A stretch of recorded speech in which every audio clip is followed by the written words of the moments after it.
ഇന്നത്തെ ശുഭചിന്തയിലേക്ക് ഏവർക്കും സ്വാഗതം. ഒരു കഥ കേൾക്കാം.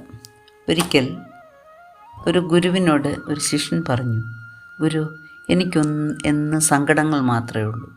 ഈ സങ്കടങ്ങൾ തീരാനുള്ളൊരു വഴി അങ്ങ് എനിക്കൊന്ന് പറഞ്ഞു തരുമോ? ഗുരു അവനോട് പറഞ്ഞു, നീ ഒരു മനോഹര പുഷ്പമാണെന്ന് വിചാരിക്കുക.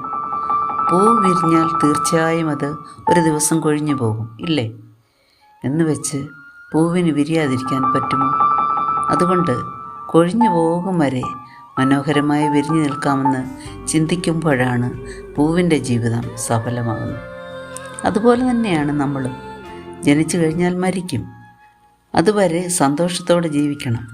അപ്പോൾ സങ്കടങ്ങൾ നമ്മെ കീഴടക്കുകയില്ല എന്ന് ഗുരു ശിഷ്യനെ പറഞ്ഞ് മനസ്സിലാക്കി.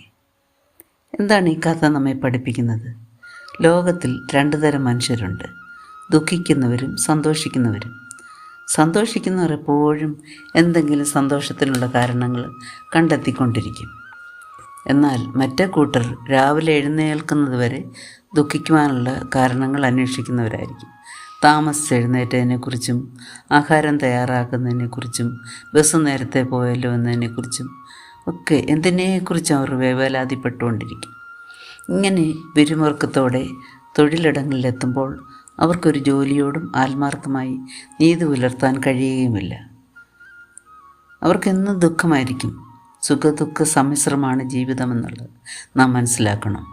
ഓരോരുത്തരുടെയും ജീവിതത്തിലും ഇവ രണ്ടും മാറി മാറി വന്നുകൊണ്ടിരിക്കും. സുഖമുണ്ടാകുമ്പോൾ അമിതമായി സന്തോഷിക്കാനും ദുഃഖം വരുമ്പോൾ അമിതമായി ദുഃഖിക്കാനും ഇടവരരുത്. അതാണ് നാം ശ്രദ്ധിക്കേണ്ടത്. എല്ലാം വിവേകത്തോടെ സമചിത്തതയോടെ വീക്ഷിക്കുവാൻ പഠിക്കണം. മരിക്കുമെന്നോർത്ത് ജീവിക്കാതിരിക്കാൻ എന്നതിലർത്ഥമില്ല. എല്ലാത്തിനും അതിൻ്റേതായ തുടക്കവും ഒടുക്കവും ഉണ്ടാവും. അവയുടെ സ്വാഭാവിക ഗതിയെ അംഗീകരിച്ച് മുന്നോട്ട് നീങ്ങണം എന്നേ ഉള്ളൂ. ചിലർ ചിരഞ്ജീവികളാണ്, പ്രായം കൊണ്ടല്ല, പ്രവൃത്തി കൊണ്ട്. തൊട്ടാൽ വാടുമെങ്കിലും തൊട്ടാവാടി നിമിഷങ്ങൾക്കുള്ളിൽ തിരികെ വരുന്നത് കാണാം. പിടിക്കപ്പെട്ടേക്കാമെങ്കിലും ഓരോ ഇരകളും രക്ഷപ്പെടാനുള്ള ഓട്ടം തുടരും. തേഞ്ഞു പോകുമെന്ന് കരുതി ചെരുപ്പിന് പണിമുടക്കാൻ പറ്റുമോ?